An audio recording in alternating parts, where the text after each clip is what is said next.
Nous allons démarrer dans cette conférence. Je suis Laurence Samon, je suis la présidente du syndicat de la presse sociale.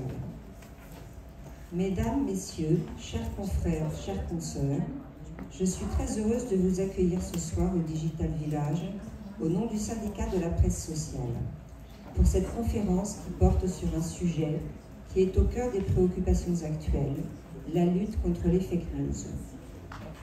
Le SPS, comme vous le savez, rassemble 65 sociétés d'édition, 91 publications papier et 9 titres en ligne.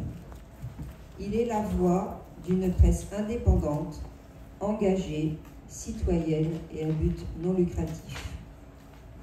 Une presse qui agit, qui accompagne, qui forme et qui donne du sens. Une presse qui touche 13 millions de lecteurs dans des univers aussi variés que les mutuelles, les syndicats, les coopératives ou encore les associations. Et c'est justement parce que nous croyons profondément à notre mission d'intérêt général que nous avons souhaité ouvrir ce temps d'échange autour de la question des fake news. L'accès à une information de qualité, rigoureuse et vérifiée est un pilier de la démocratie.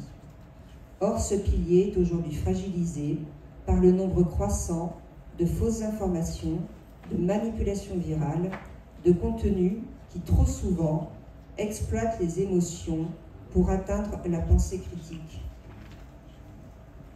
Alors, en 2025, de quelle manière la presse sociale peut-elle, doit-elle résister aux fake news? Comment accompagner les lecteurs dans cette jungle informationnelle? Quel rôle jouer en tant qu'éditeur, journaliste, mais aussi éducateur aux médias? C'est à ces questions que nous tenterons de répondre ensemble ce soir grâce à deux invités remarquables que je remercie chaleureusement d'avoir accepté notre invitation. Thomas Huchon, journaliste, spécialiste des infox et des théories du complot, auteur de Résister aux fake news. Pascal Froissart, professeur, chercheur et directeur du CELSA, auteur notamment de l'ouvrage L'invention du fact-checking. Nous commencerons par un échange avec chacun d'eux, puis nous vous donnerons bien sûr la parole, car ce sujet se construit ensemble avec le regard des acteurs de terrain que vous êtes. Je tiens également à remercier Jean Chézot-Bernard, rédacteur en chef de la publication Harmonie Santé au sein d'Harmonie Mutuelle, qui animera cette conférence. Merci Jean. Mesdames, Messieurs, merci d'être là ce soir, merci de votre engagement et surtout, merci de continuer à croire que l'information est un bien commun. Messieurs, je vous laisse la parole. Il n'y a rien de plus à dire. Il y a du son? Oui. Pour le son, c'est bon? Non. J'ai des automatismes. C'est meilleur pour le son est bon? Oui. Oui. Ok. Il n'y a rien de plus à dire pour l'introduction. Merci beaucoup Laurence. Vous savez qui est sur scène, c'est formidable. Je vais tout de suite rajouter juste un mot de contexte tout de même. Je crois que c'est en 2011 qu'il y avait un livre qui était paru qui s'appelait La fin des journaux. Et c'est un livre très sérieux, évidemment, qui était accessoirement écrit par un journaliste. Et je resitue ça parce qu'en fait, juste en attendant la fin de l'Assemblée Générale du SPS, là, à l'instant, avec Pascal Froissart, on bavardait un tout petit peu de ce qu'on vit. Et au final, il n'y a pas que les journaux, il n'y a pas que les fake news, il y a tout un environnement, et puis il y a une histoire, il y a eu plein de bouleversements. Et les bouleversements ne sont pas finis. Mais du coup, cette conversation, elle s'inscrit aussi dans un bouleversement des médias, du rapport à l'information, etc., etc. Donc, en quoi les journaux de la presse sociale peuvent lutter contre, faire avec, ne pas évidemment les avoir au sein des rédactions. C'est très complexe et on va aborder ça en quelques minutes. Merci encore Laurence pour ton introduction où tu as déjà dit beaucoup de choses. La première question, elle va s'adresser à Thomas Huchon. On a là deux spécialistes et qui ont des propos extrêmement différents. Thomas, il a plutôt fait à la fois un manuel pour tout savoir et en même temps un manuel de pédagogie. Et puis Pascal, il a plutôt fait un livre d'histoire et en même temps un livre d'enquête. Donc je dirais qu'il y en a un, je ne dirais pas lequel, qui se dévore complètement, et puis on sort un peu transformé. Je ne vais pas citer plein de livres, mais il y en a un auquel je ferai volontiers référence, c'est La guerre de l'information, et on est un peu là-dedans d'ailleurs. Et puis dans Résister aux fake news, ça s'adresse un peu à tous les publics, aux citoyens. Et du coup, la première question pour Thomas, elle est très très simple, c'est vous avez fait un ouvrage pour des citoyens. Si demain, même peut-être aujourd'hui, vous vous trouvez devant un public d'acheteurs, mais c'est un public d'acheteurs, ils sont éditeurs, ils sont journalistes, et vous venez de concevoir un deuxième ouvrage, et c'est pour ces éditeurs de presse. Quels seront les grands chapitres et les grandes idées clés que vous allez leur délivrer dans cet ouvrage pour qu'ils puissent résister aux fake news? On rentre directement dans le sujet. Hein. Bonjour à tous, déjà, et merci d'être là, merci au SPS de nous permettre de prendre la parole aujourd'hui devant vous. Ravi d'être à côté de Pascal, que je lis depuis des années et que je suis depuis des années. Ce livre, il essaye, comment dire, déjà ce livre, je ne l'aurais pas écrit il y a 10 ans. Pour une raison assez simple, c'est qu'il y a 10 ans, je ne croyais pas du tout que les arguments avaient une forme de vertu pour lutter contre la désinformation. Je ne suis pas persuadé qu'elles ont une vertu aujourd'hui, mais je suis désespéré que ce contre-discours n'existe pas. Et donc j'ai décidé de le fabriquer, qu'il marche ou non, il existera, et donc on pourra au moins voir si ça va marcher. Ce livre, ce n'est pas un livre qui cherche à faire, effectivement, c'est pas une grande enquête sur le monde, c'est un livre qui se veut utile.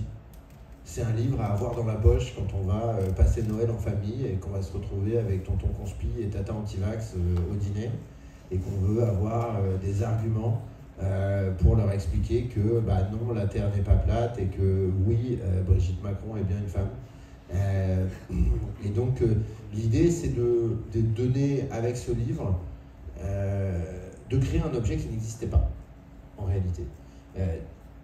Le debunking, la déconstruction factuelle des discours complotistes existe sur Internet. Chacune des théories du complot a son contre-discours dans des espaces différents. Vous allez si vous vous intéressez aux trucs climato-sceptiques, vous allez dans les journaux comme Vert, voilà, qui vont avoir plein de choses. Si vous vous intéressez aux trucs plutôt le complotisme antisémite, le mémorial de la Shoah a publié plein de choses. Il y a Conspiracy Watch, il y a le fact-checking fait par les grands médias.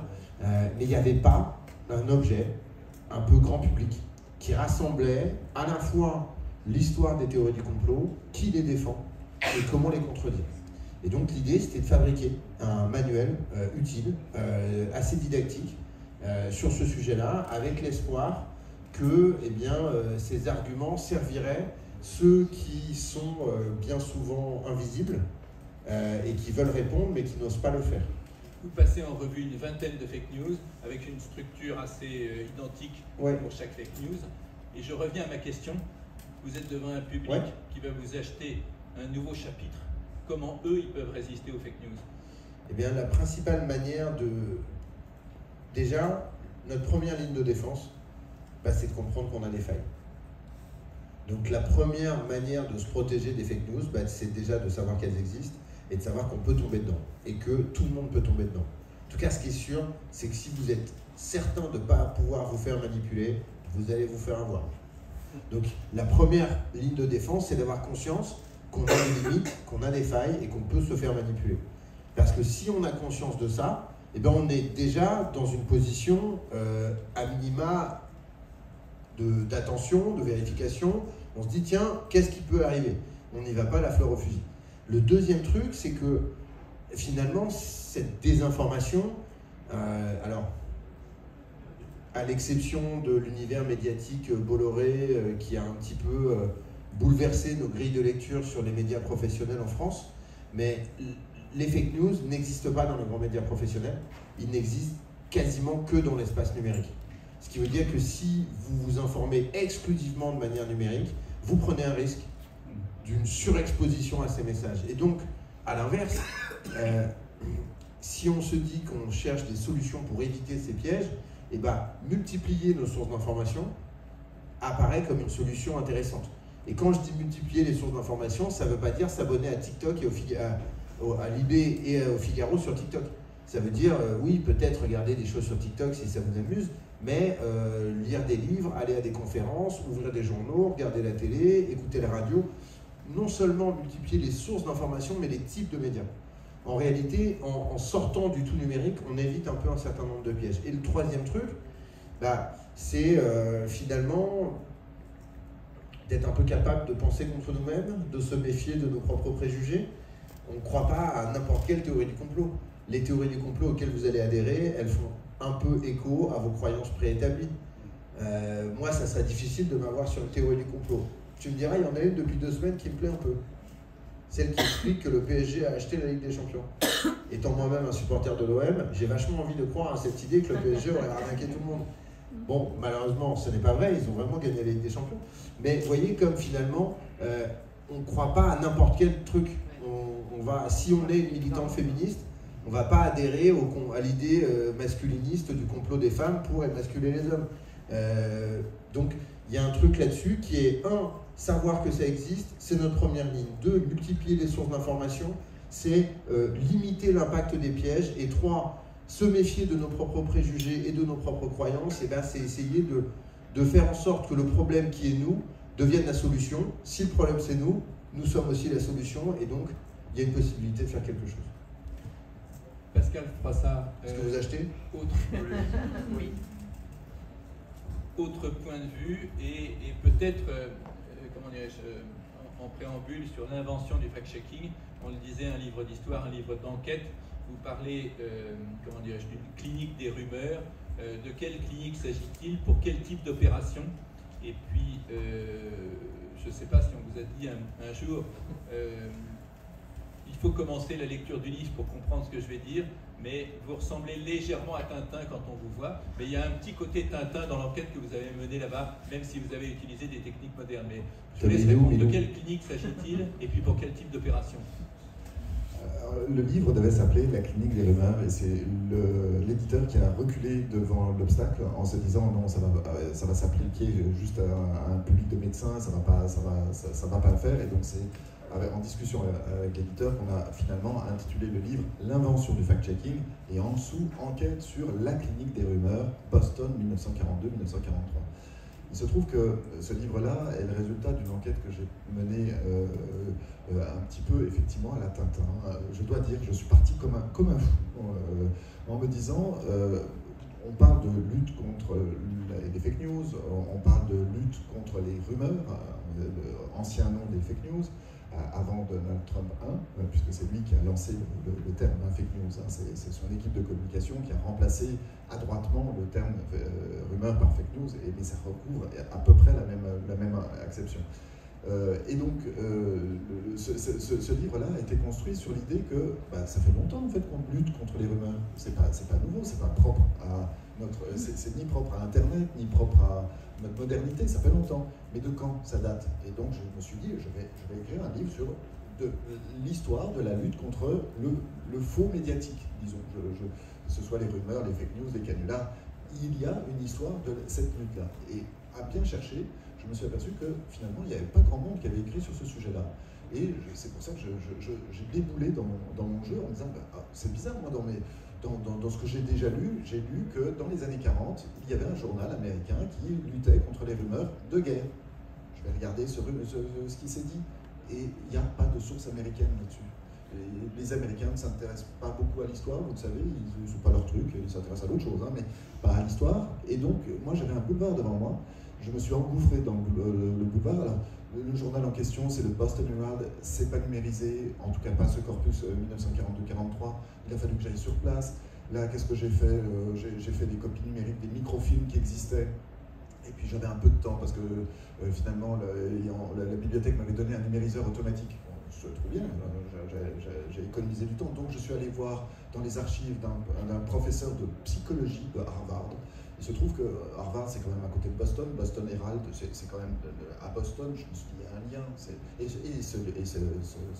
Ce prof de psychologie a publié un bouquin sur la psychologie des rumeurs après-guerre. Je me suis dit, il y a un lien. Et de fait, je vais dans les archives du prof et qu'est-ce que je trouve? Toutes les morasses, enfin les épreuves du journal en question de 1942 à 1943. Je me dis, c'est incroyable ça, comment un mandarin en psychologie, un ponte en psychologie, a-t-il gardé dans ses archives toutes les copies, en plus c'est des copies de papier des années 40, c'était trop agréable à manipuler, donc ça se casse, c'est quasiment avec des pincettes, mais surtout au fond de la boîte d'archives, qu'est-ce que je trouve? 3 rapports secrets, enfin 3 rapports des services secrets américains datant de 42, 43 et un de 55. Là je me dis, là je suis dans un autre monde, et Tintin, ça me va. Parce que finalement, j'arrivais dans une sorte d'histoire que je n'avais plus qu'à raconter. L'histoire était déjà écrite. Comment se fait-il qu'un professeur un mandarin en psychologie s'intéresse à des pauvres choses d'enquête alors qu'il n'a pas écrit une ligne dans ce journal? Quelle était son implication? Et puis ça a commencé en 1942, je comprenais. La guerre des Américains, ils commencent, vous savez, ils sont entrés en guerre en 1941, et en fait, ils ont mis du temps à rentrer véritablement en guerre. Et puis, cette rubrique-là s'arrête en 1943. Pourquoi? Donc, comment se fait-il? La guerre n'était pas terminée, les rumeurs, il y en avait encore, tout était là, il y avait des journalistes. Donc, pourquoi est-ce que ça s'est arrêté en 1943? Je ne suis pas sûr de vouloir tout divulgacher, mais effectivement, mon enquête est à la fois sur pourquoi est-ce que c'est né en 1942, qui sont les gens qui sont en 1942, et aussi pourquoi est-ce qu'en 1943, il y a quelque chose qui s'est passé pour que tout d'un coup, alors que tout est nécessaire, et il est toujours nécessaire de lutter, et donc le mot clinique, pour répondre à la question, est un mot qu'on utilise beaucoup aux États-Unis dans des cadres, on pourrait dire en France des ouvroirs. C'est des cadres, par exemple, il y a des taxes cliniques qui existent dans les universités. Ce sont des clubs d'étudiants qui ouvrent, en particulier pour les taxes cliniques, des clubs d'étudiants en finance qui ouvrent bénévolement des ateliers de remplissage de feuilles d'impôt. Parce que les feuilles d'impôt, aux États-Unis comme ici, c'est compliqué à remplir, et c'est mieux si vous êtes accompagné par un comptable ou quelqu'un qui s'y connaît. Eh bien, dans les universités américaines, il y a des taxes cliniques. Et on voit l'idée de la Rumor Clinic, puisque ça s'appelait comme ça, c'était la même idée, c'était de faire un lieu où on pouvait apprendre à lutter contre les rumeurs. En fait, c'est une rubrique dans un journal, mais le mot était bien trouvé, l'idée était chouette, et effectivement, ensuite, moi, j'ai été le scribe de cette histoire-là, et je suis assez content, alors, je dois l'avouer, je suis assez content de mon ouvrage, bien que, en même temps, c'est frustrant parce que je n'ai pas toutes les réponses que j'aurais voulu. Mes questions, elles sont toujours brûlantes. Il n'y a plus personne de vivant. Les enfants n'ont pas gardé d'archives de leurs parents. Donc, je me suis contenté de ce que j'ai trouvé. On va faire des allers-retours dans l'histoire. Thomas, est-ce que c'est possible aujourd'hui? Je ne sais pas, parmi les éditeurs qui sont là, quelle est la proportion de titres qui sont que papier ou qui ont également des titres numériques, des versions numériques, qui ont également des sites. Mais est-ce que c'est possible aujourd'hui sur les fake news de lutter contre les algorithmes, contre cette puissance? Et de quelle manière, si c'est possible? Il y a des objets d'information qui ne sont pas du tout numériques. Je pense au Canard enchaîné, je pense à la revue 21, je pense à la revue 6 mois, je pense au journal Le 1. Il existe des médias qui ne sont pas du tout numériques et qui ont une vraie vertu, qui est une vertu d'une temporalité différente, d'une réflexion différente, qui amène autre chose. La question c'est, est-ce qu'on peut aujourd'hui fabriquer de l'information en sortant complètement du cadre numérique? Ça va dépendre de votre ambition médiatique, de la cible à laquelle vous vous adressez et de plein de choses. Est-ce qu'on peut lutter contre les algorithmes? Je crois que non. Je crois que d'ailleurs, en réalité, ceux qui répondent le mieux à cette question sont probablement les pires exemples qu'on pourrait trouver pour parler de ces sujets. Parce que si les grandes entreprises de la technologie, les grands réseaux sociaux, les plateformes de partage de vidéos nous semblent hégémoniques et qu'elles ont un pouvoir presque absolu, y compris sur les pays dans lesquels elles travaillent, ce n'est pas le cas de tous les pays dans lesquels elles travaillent. Il existe des pays qui ont contraint les réseaux sociaux à respecter un certain nombre de règles. Je pense à la Chine, bien entendu. Et j'ai pas très envie de dire que la Chine doit être notre exemple. Mais je suis obligé de remarquer un truc, c'est que les Chinois ont compris quelque chose que nous n'avons pas compris. Et c'est que la seule discussion possible avec ces plateformes numériques, c'est le rapport de force. Et le rapport de force de l'accès au marché qu'elles veulent conquérir. Le marché européen est le marché le plus important pour elles, en réalité. C'est le premier marché pour les GAFA. Et donc, si on arrivait à leur dire qu'elles ne peuvent pas accéder à ce marché à moins de respecter nos règles, je pense qu'elles seraient obligées de respecter nos règles. Mais il y a plein de choses qui empêchent un peu tout ça. Il y a premièrement une méconnaissance totale de la problématique technique, technologique, de la part de nos dirigeants. Il y a un deuxième truc, qui à mon avis plus insidieux et plus embêtant, c'est que c'est plus facile de faire un live sur Facebook que de répondre à des journalistes. Et donc les politiques qui devraient lutter contre ces plateformes ne sont pas très volubiles par crainte de voir leur audience diminuer sur ces plateformes. Vous vous souvenez certainement de cet épisode récent où on a démontré que finalement ceux qui avaient dit du mal d'Elon Musk sur Twitter, même si c'était des Trumpistes dingues, eh ben, ils avaient vu leur audience divisée par 10. Donc ça montre bien qu'il y a un risque à prendre à s'exprimer contre tout ça. Et enfin, je crois que la seule vraie manière de lutter contre ces algorithmes, elle doit venir de la science. Donc elle doit venir premièrement d'une exigence de la société, de transparence sur ces formules mathématiques. C'est pas possible que nous ne sachions pas comment fonctionnent ces formules. C'est pas possible. Je comprends bien le truc de la recette du Coca-Cola qu'on n'aura pas le droit d'avoir, mais il y a quand même un mec qui goûte le Coca-Cola pour nous dire que c'est pas un poison. Il est où ce mec qui goûte les algorithmes pour nous dire que c'est pas un poison? Donc là, on a une vraie faille, et comme, en fait, on est un peu, moi souvent j'ai un peu la sensation d'être dans ce truc-là comme dans la lutte antidopage. Pour savoir qu'Armstrong nous a niqué qu'il était dopé, ben, il a gagné 7 fois le Tour de France, et c'est trop tard. Et ben, en réalité, l'absence de transparence sur la logique interne de ces plateformes nous empêche de pouvoir dire ce qui est acceptable et ce qui ne l'est pas, et donc de légiférer en conséquence sur ces sujets. Et donc ce précaré qu'ils protègent comme le sacro-saint Graal qui les rendra à la fois riches et puissants, et ben, il faut le casser. C'est la grande chercheuse américaine Shoshana Zuboff qui l'explique beaucoup mieux que moi, dans un livre qui s'appelle « L'âge du capitalisme de surveillance », que je ne peux que vous recommander. Elle dit, voilà, si nous avions su comment la Silicon Valley gagnait de l'argent, nous ne les aurions jamais laissés faire. Bah, aujourd'hui, on est à un moment où ils ont gagné tellement d'argent qu'ils peuvent se payer, non pas les candidats, mais les présidents qu'ils veulent, et où ces actions de corruption tellement évidentes ne sont même plus dénoncées, parce que voilà, ça fait partie d'une espèce de terrible logique qui nous est imposée.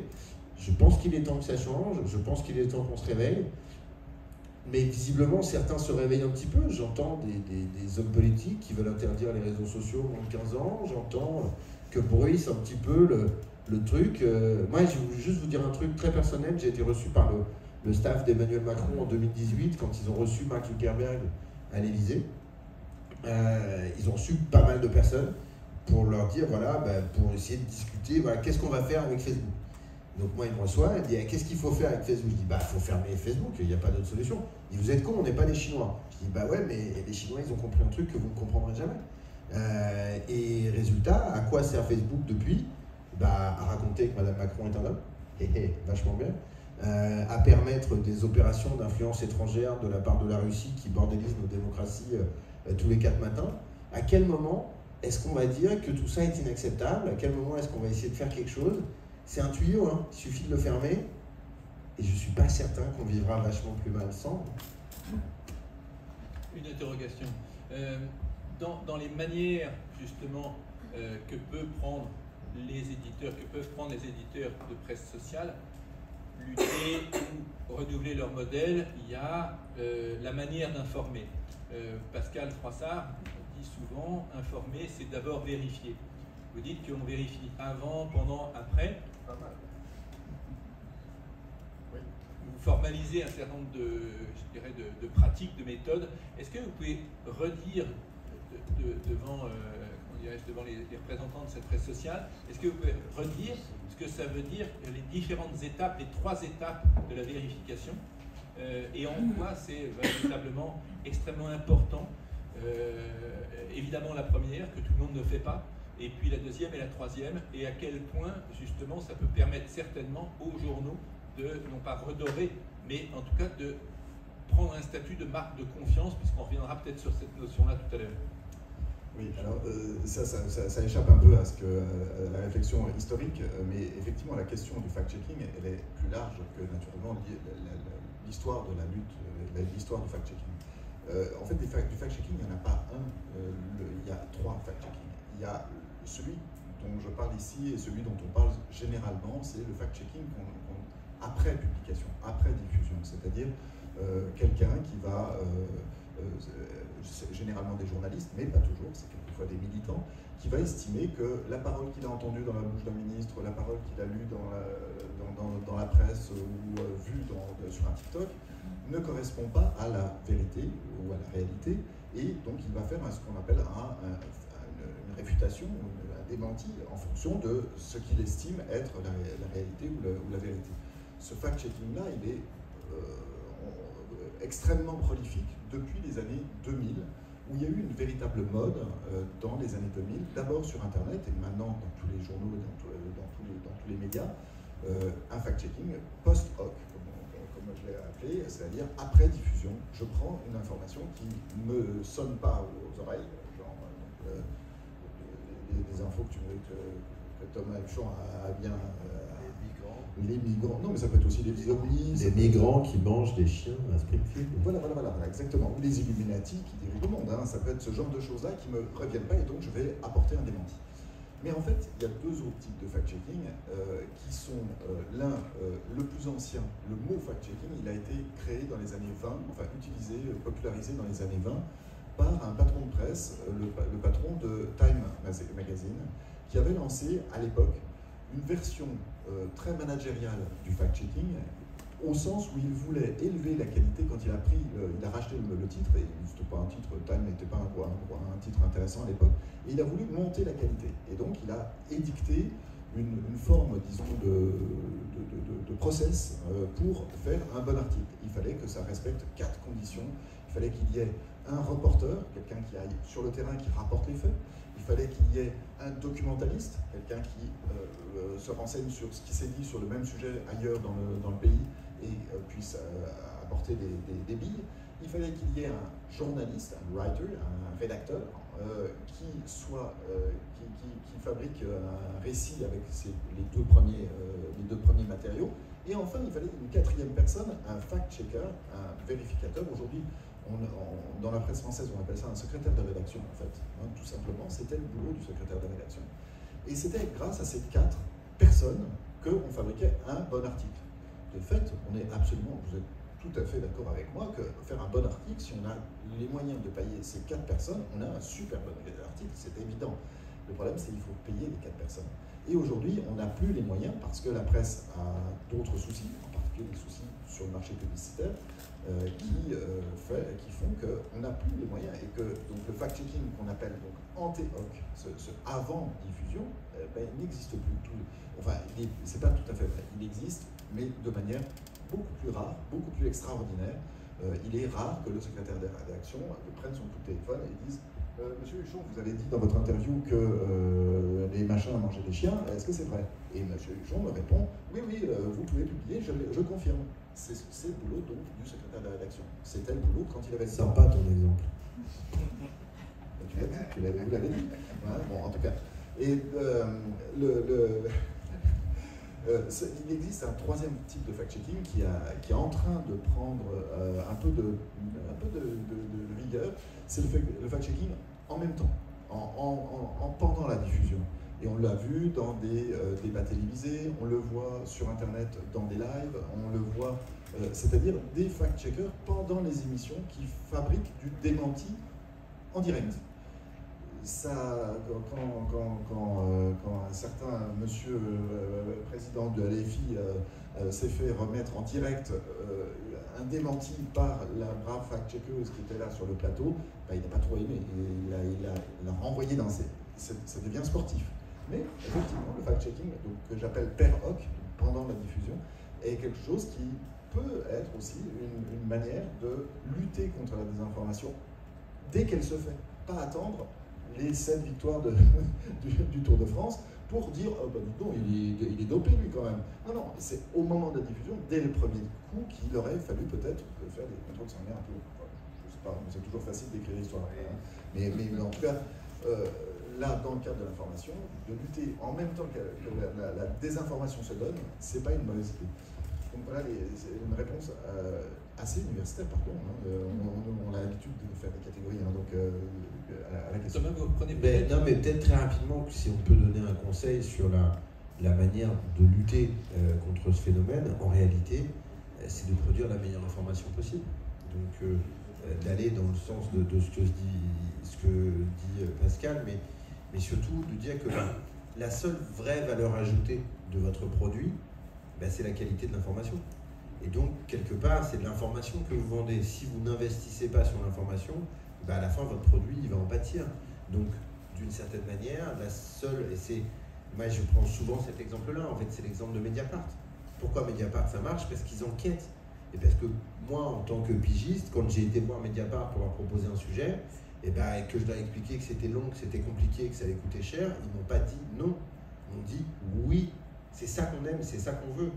Donc, je crois qu'il y a un moment où il faut aussi, si on veut redorer le blason de ces produits informationnels qui nous sont chers et qui sont en plus importants d'un point de vue politique et démocratique, ben, il faut aussi qu'on investisse dessus.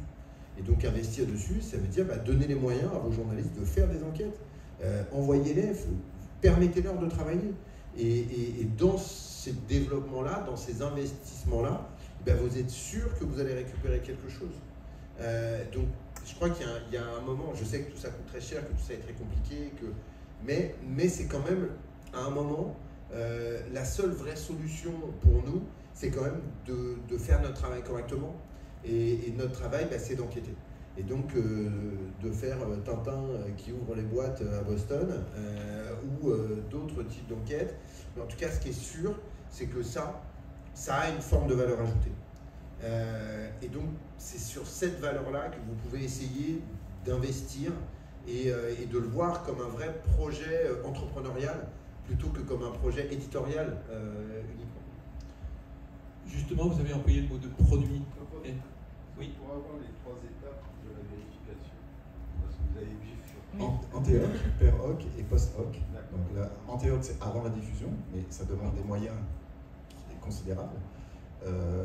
Per-hoc, c'est pendant la diffusion. Il faut avoir un taux de journalistes des moyens aussi important. Absolument considérable. Et du temps qu'on n'a pas toujours d'ailleurs. Voilà, et de l'autorité.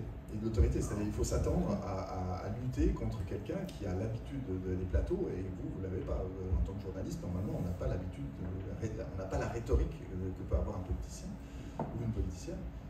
Et donc là, ce per-hoc, il est particulier, et en fait, le post-hoc, donc c'est typiquement ce que faisaient les journalistes pendant la guerre, ce qu'on voit aujourd'hui dans ce que Thomas Huchon fait, c'est lorsque on va démentir dans les médias une information qui a été énoncée par X ou Y, généralement des politiques.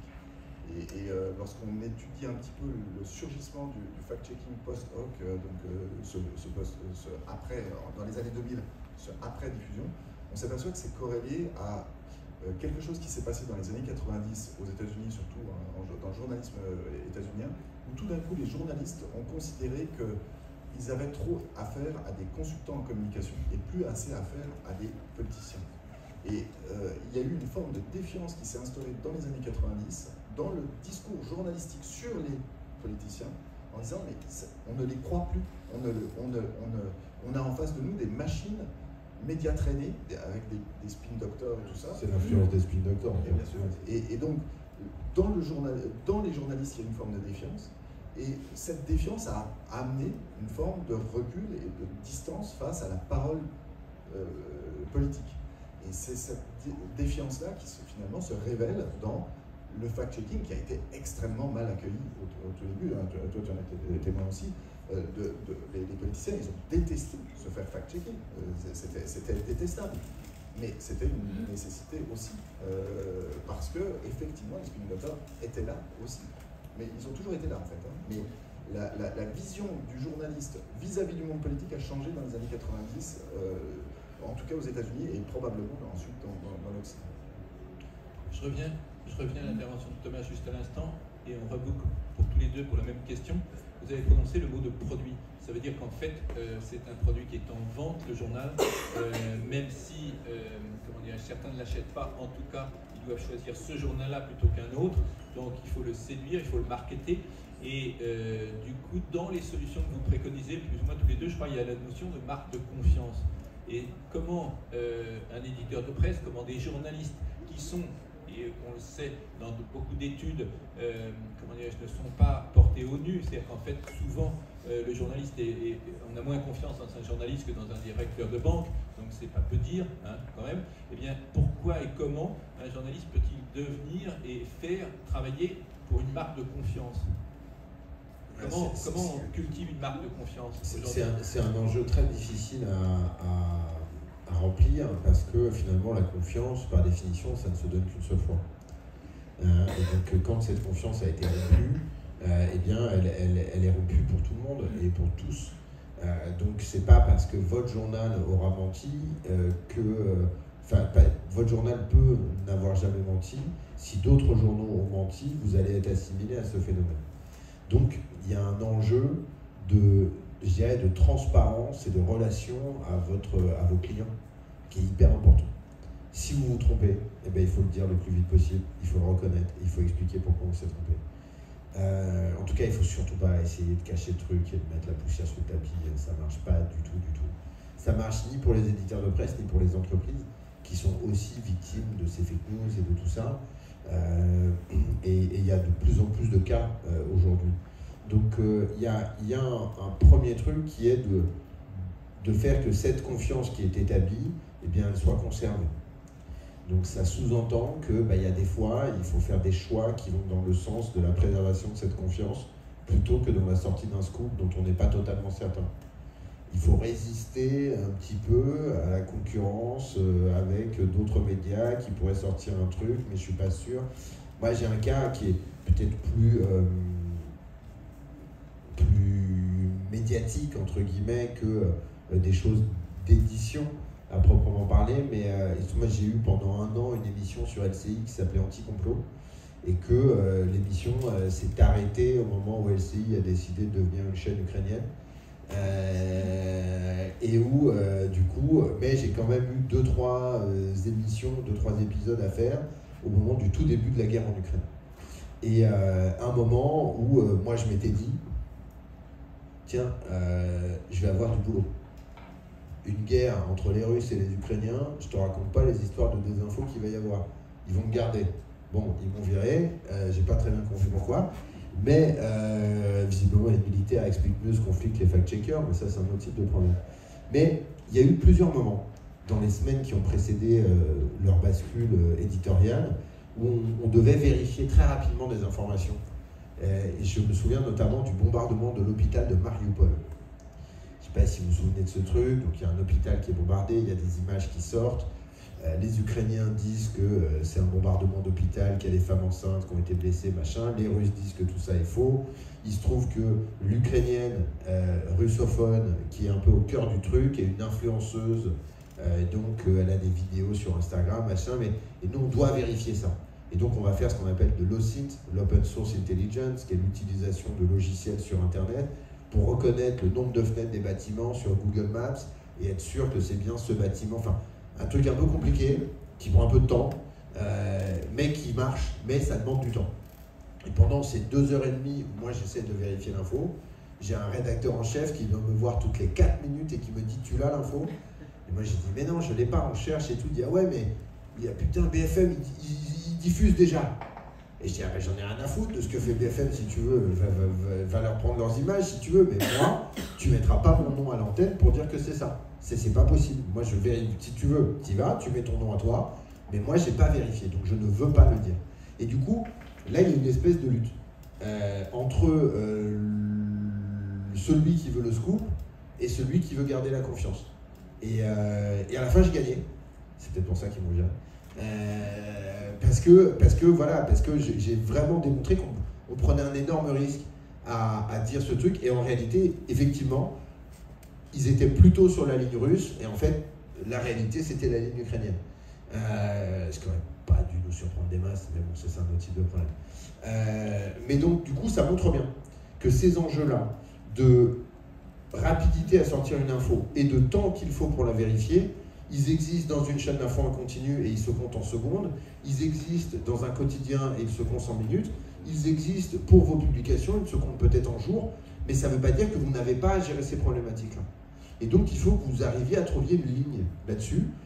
Cette ligne, elle dépendra de votre ligne éditoriale, de votre ambition, de vos relations avec vos journalistes, de la confiance que vous placez en eux, et elle sera peut-être différente d'un côté à l'autre de la salle, c'est certain. Mais il faut que vous ayez une ligne, et il faut qu'elle soit connue. Et il faut qu'elle soit partagée et qu'elle soit transparente pour vous, mais aussi pour vos lecteurs. Hein, et je pense qu'on n'ose pas suffisamment, et c'est peut-être un des trucs sur lesquels les réseaux sociaux peuvent vous être utiles, c'est justement d'avoir, j'aime beaucoup ce que fait par exemple l'émission En Société avec Émilie Tranen-Guyenne. Ils font un débrief de l'émission sur les réseaux sociaux. Tous les lundis ou tous les mardis, elle se pose 10 minutes et elle dit bah voilà, on a reçu machin parce que c'est important pour nous, truc. Et en fait, ça me rappelle un service public qui a disparu au même moment que l'émission Arrêt sur Image. Il y avait le médiateur de France Télévisions qui avait une émission tous les samedis midi dans laquelle il répondait aux questions des citoyens sur le traitement d'actualité par le service public audiovisuel.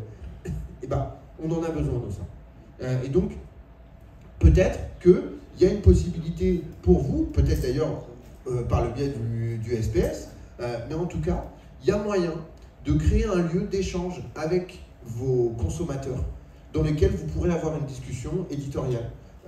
Et elle pourra, à mon avis, déjà être très utile pour vous parce que c'est un retour hyper intéressant sur votre travail, mais en plus, ça permet de créer cette confiance et ça permet, quand cette confiance s'érode, eh bien d'avoir un lieu pour en discuter.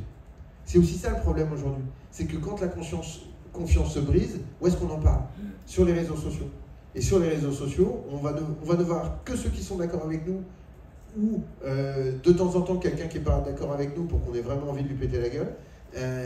Mais voilà, donc il y a cette logique-là. Donc il faut essayer de lutter contre et de se servir de ce que peuvent vous apporter ces réseaux et en même temps eh bien, de conserver ce qui est fondamental, qui est la qualité de votre produit. La qualité de votre produit, c'est l'information que vous diffusez. Je relance presque sur la même question. Pascal Froissart, en fait, on a tous connu un quotidien dont les journalistes disaient « nous ne sommes pas une marque ». Est-ce que donc du coup, effectivement, un journal est vraiment une marque et est-ce qu'il est encore possible, contrairement à ce que disait Thomas, quand on a un peu perdu la confiance, de la regagner et de la développer auprès de ses lecteurs, de ses auditeurs, de ses internautes? Je vais répondre en citant un petit peu de l'enquête que j'ai faite dans les années 40. Pendant très très longtemps au XXe siècle, les articles n'étaient pas signés. Dans le monde, pendant encore jusqu'à la fin des années 80, tous les articles n'étaient pas signés. Pourtant, ils étaient extrêmement légitimes parce qu'ils étaient publiés sous la marque Le Monde, sous la signature Le Monde. Le Monde devenait une signature en elle-même, c'est-à-dire que c'était le journal qui attestait de la véracité des propos qui étaient tenus dans le journal. T'as Jérôme Canard au Canard enchaîné. C'est ça, exactement. Et avant, on avait Sirius au Monde. Hein, voilà. Et donc, c'est une pratique ancienne, en fait. C'est nouveau qu'on a demandé aux journalistes de mettre leur nom en bas. C'était aussi une revendication des journalistes en termes de droit d'auteur. Et on peut le comprendre. Mais du coup, ça fragilise un petit peu, parce que le journaliste devient responsable quasiment solitaire de son information, alors qu'auparavant, c'était des blocs. On attaquait Le Monde, on n'attaquait pas un journaliste, on attaquait Le Monde. Et donc là, il y a quelque chose qui est important et qu'on a perdu, mais peut-être sur lequel il faudra revenir, c'est-à-dire réaffirmer la prééminence d'un collectif, d'une marque, d'un journal. C'est pas un journaliste qui a dit une connerie, et dans ce cas-là, effectivement, la foudre fond sur lui. C'est le journal qui a laissé paraître la connerie d'un journaliste. Et à ce moment-là, il faudrait qu'il y ait une défense, finalement pas corporatiste, mais une défense collective en tout cas.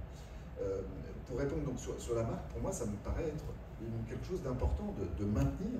C'est-à-dire, les journaux ont un seul nom, un seul nom, et la confiance, en fait, on la donne pas forcément à un journaliste, on la donne aussi à un journal qui a une histoire.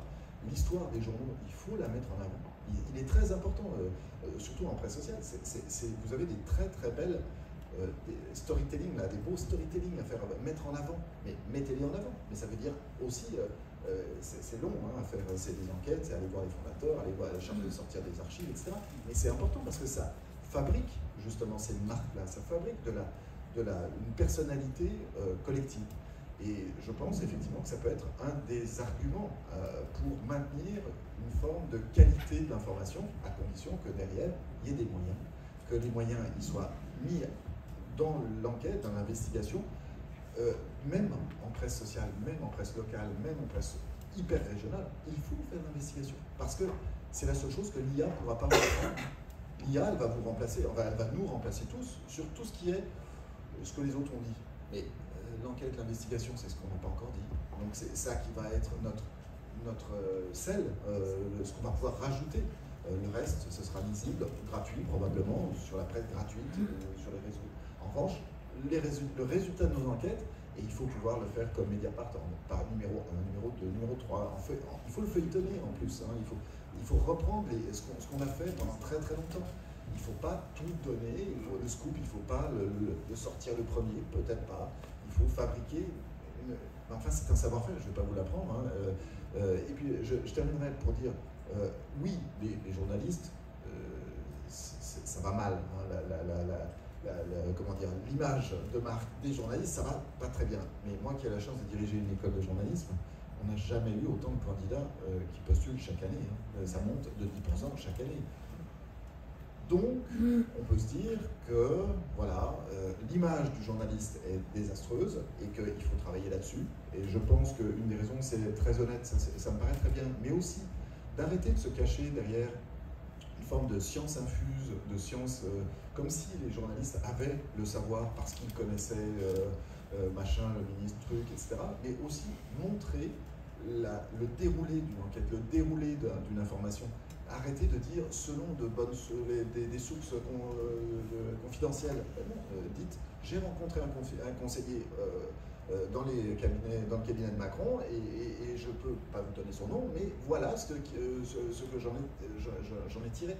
Évidemment, là c'est très théorique, on est sur une chaire, là je peux dire c'est ça qu'il faudrait faire. En fait c'est un changement de posture, c'est-à-dire la posture du journaliste qui donne une vérité ex cathedra, c'est-à-dire qui descend, qui tombe du ciel, est une posture qui peut être critiquée, en particulier par les complotistes qui détestent cette posture d'autorité en surplomb. Et c'est la première chose avec les complotistes, des complotistes, il y en a peut-être dans la salle, ce sont des gens comme vous et moi. Il faut juste discuter avec eux et leur expliquer comment on fabrique de l'information. C'est pas facile. Oui, on a le droit de se tromper. Oui, aussi, quelquefois, on a le droit de ne pas se tromper et de dire des choses qui sont vraies. Mais pour autant, il faut le dire et argumenter. Alors ça prend du temps et c'est très très très long et c'est pas toujours. Enfin, je pense que Thomas Huchon a de très très bons contacts avec les complotistes. C'est long. C'est un sport de combat. Voilà. Non, mais je m'interroge en t'écoutant, Pascal. Je sais pas si les journalistes ont déjà eu vraiment cette position martiale qu'on leur prête. Je pense que les éditorialistes et qu'en fait on fait un peu un amalgame entre les éditorialistes et les journalistes. C'est probablement l'impact de 20 ans d'information continue, dans lequel on a des gens qui ne sont pas toujours les plus compétents et qui vont être d'autant plus péremptoires qu'ils sont incompétents, d'une certaine manière. Moi j'appelle ça des toutologues. C'est-à-dire que je peux parler de tout. Tout, oui, tout. Et même plus que tout, et encore plus que tout, et beaucoup mieux que tout. Et donc il y a un truc comme ça, et je trouve qu'il y a une autre forme de paradoxe, de l'autre côté du spectre, qui est effectivement chez les complotistes ce truc à refuser cette information verticale, et en même temps, à eux, ne s'informer que de manière verticale avec des mecs ultra péremptoires qui leur donnent du prêt-à-penser en permanence. C'est-à-dire que si tu considères que BFM c'est du vertical, je ne comprends pas comment tu ne peux pas le voir chez Alain Soral. Ça me semble complètement dingue en fait. Mais j'entends bien. Mais je trouve qu'il y a un truc. Mais là-dessus, je m'interroge sur une autre notion qui est plus lié à la lutte contre le complotisme, mais qui touche à mon avis aussi les enseignants. C'est que moi, quand j'avais 20 ans, être journaliste, c'était aussi un peu un truc de contre-culture. Finalement, journaliste, on allait se battre pour un certain nombre d'engagements, et je dirais même des engagements sociétaux, la lutte pour l'égalité, la lutte contre l'homophobie, la lutte contre le racisme, la lutte contre l'antisémitisme, tout ça. Pardon. Aujourd'hui, ces combats sont tellement devenus mainstream qu'ils sont inscrits dans la loi. L'homophobie est un crime, l'antisémitisme aussi, le racisme aussi, tout un tas de trucs sur l'égalité des sexes est totalement accepté par la société.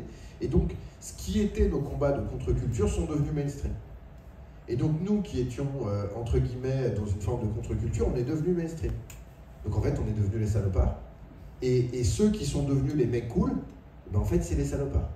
C'est les conspis. C'est ceux qui remettent tout ça en question. Et donc, on a non seulement un enjeu citoyen, démocratique, sur lequel on pourrait disserter, et on le fait avec plaisir ici, mais on a aussi un énorme enjeu culturel. Il y a eu un retournement au cours des 20 dernières années qui fait que ce qui est le pire est montré comme étant le meilleur, et ce qui devrait être le meilleur est systématiquement montré comme le pire. Et je ne sais pas très bien comment est-ce qu'on va pouvoir lutter contre ça, pas tant d'un point de vue des algorithmes, comme tu disais tout à l'heure, mais en repensant à Antonio Gramsci, ce penseur communiste du début du XXe siècle, qui disait que pour gagner un combat politique, il faut d'abord gagner la bataille culturelle. Ben là, je vous le dis, on a perdu la bataille culturelle, j'ai un peu peur des prochaines échéances politiques. Ça ne dérape absolument pas. Je vais proposer que chacun d'entre vous qui souhaite poser, prendre la parole, n'hésite pas à le faire tout de suite, parce qu'on a déjà un peu dérapé sur le temps qu'on avait annoncé. Il nous reste une bonne dizaine de minutes, mais pas beaucoup plus. Voilà, pas beaucoup plus. Qui commence par la première question? Qui continue? Oui. Et madame? Oui, ça me faisait, pour rebondir sur ce que vous disiez là sur la fin, ça me fait penser aux influenceurs. Ouais. Moi, typiquement, je ne comprends pas comment on remet son cerveau à des influenceurs. Vous parlez des êtres humains extrêmement bienveillants et sympathiques que nous avons vus à l'Assemblée nationale toute la semaine? Ceux qui s'étonnent que mettre des baffes à des femmes en direct, ça soit de la misogynie, ceux-là, c'est là? Ouais, notamment, mais... Les acteurs porno qui font de la pédagogie, hein. Ce mot d'influenceur, il tient en plus, ça veut dire quelque chose. Et là, Ah oui, je vous confirme. Alors désormais, ils s'appellent souvent des producteurs de contenu d'ailleurs. Oui, alors il y a un peu les deux. Non, mais en plus... Les journalistes deviennent aussi les producteurs de contenu. Oui, on a... Alors, tout ça est très fou. Moi, je l'aimais beaucoup, Hugo Décrypte. Là, j'ai trouvé cette semaine que son... Alors, je ne sais pas si c'est une distorsion de ma perception parce qu'ils l'ont mis au milieu de tous ces salopards masculins. Enfin, Hugo n'est pas du tout un salopard. Il n'est ni masculiniste, ni machin. Il fabrique de l'information de manière très sérieuse et tout. Et franchement, il est un peu la dernière ligne de défense pour les gamins aujourd'hui sur TikTok. Après lui, il n'y a plus rien. Donc, bon, j'ai pas très envie de l'attaquer. J'ai trouvé bizarre sa réponse sur l'interdiction des réseaux sociaux. Mais je suis d'accord avec vous, madame, on a une forme de problème aux idoles de notre époque. Moi, quand j'étais petit, on me disait qu'on avait les politiques qu'on méritait. J'ai un peu envie de vous dire qu'on a les influenceurs qu'on mérite aujourd'hui. Et que, mais oui, mais en réalité, c'est aussi à nous, adultes, de faire quelque chose. En fait, on est en train de laisser des salopards manipuler nos gosses. Et à aucun moment, on dit stop. Donc, il y a un moment, il faut qu'on dise stop. Il faut qu'on arrête ce truc-là. Il faut qu'on arrête ce truc-là de leur côté à eux, mais surtout du côté des machines. En fait, c'est pas possible de laisser des ados aller sur les réseaux sociaux. Il faut qu'on arrête ce truc. C'est plus possible. Ils vont devenir fous. Et la meilleure preuve de tout ça, c'est que les Chinois qui ont créé TikTok, ils interdisent ce truc à leurs gamins. Donc si eux, ils l'interdisent pour leurs gamins, je vous garantis que les Chinois, ils ont une vision géopolitique qui a des millénaires. C'est pas du tout le même truc que nous. Et si eux, ils disent que c'est 40 minutes par jour sur un réseau social et pas plus, eh ben, ils savent l'impact que ça a sur les gamins. Donc ils limitent TikTok à 40 minutes par jour pour les gamins chinois. Et nous, moi je vais dans les classes. Moi je fais un sondage dans chacune des classes dans lesquelles je vais. J'ai 100% des gamins qui passent au moins 5 heures par jour en moyenne sur TikTok. 5 heures par jour en moyenne. Et j'ai encore des mains levées à 10 ou 11 heures par jour en moyenne.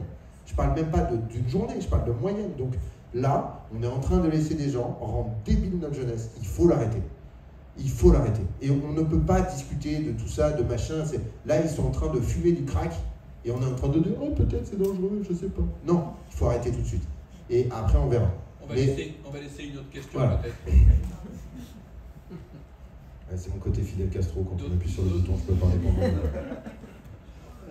Dans l'exercice, je compléterais aussi par un aspect économique, c'est que les influenceurs, ils monétisent leurs interventions. Et l'argent, actuellement, il n'est pas dans les abonnements, enfin les abonnements à la presse. L'argent, il est dans les réseaux. Et donc, c'est aussi pourquoi est-ce qu'on trouve ces gens-là, y compris les gens sans foi ni loi, c'est parce qu'il y a beaucoup d'argent dans ces réseaux-là.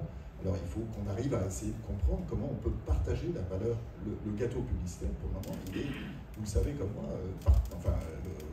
trusté par deux gros, c'est un duopole, hein, c'est Alphabet, Google d'un côté et Meta, Facebook de l'autre. C'est 90% du marché. 80% du marché publicitaire est bouffé par ces deux acteurs-là. Il vous reste les 20% qui restent. C'est tragique, mais ça explique aussi le succès des influenceurs.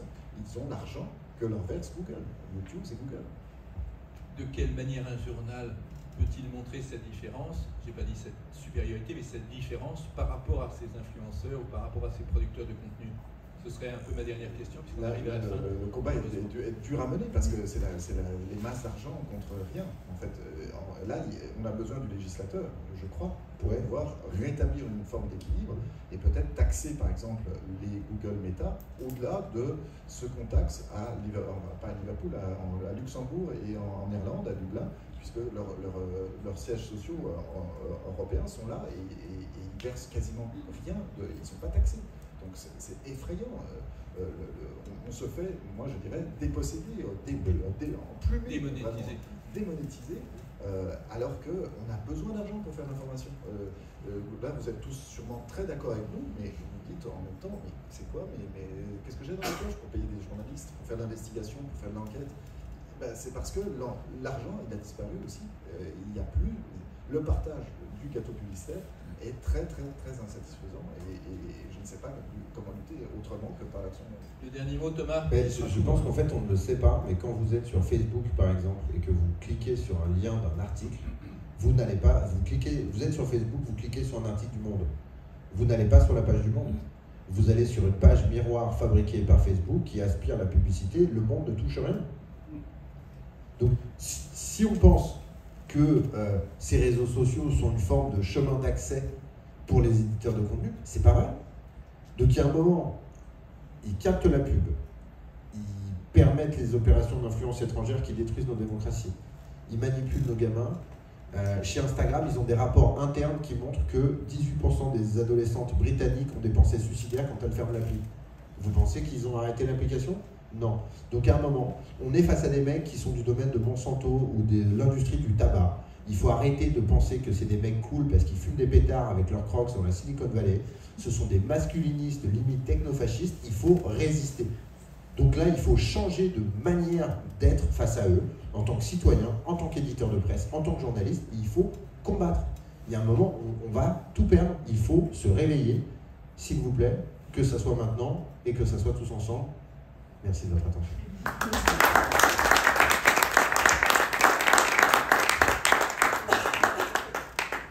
Voilà, il n'y a plus qu'à lire les livres, pas sur les réseaux évidemment. Les 2 livres, vous pouvez les commander, allez-y. Commandez-le, et même sur Amazon, hein, je m'en fous. Merci pour cette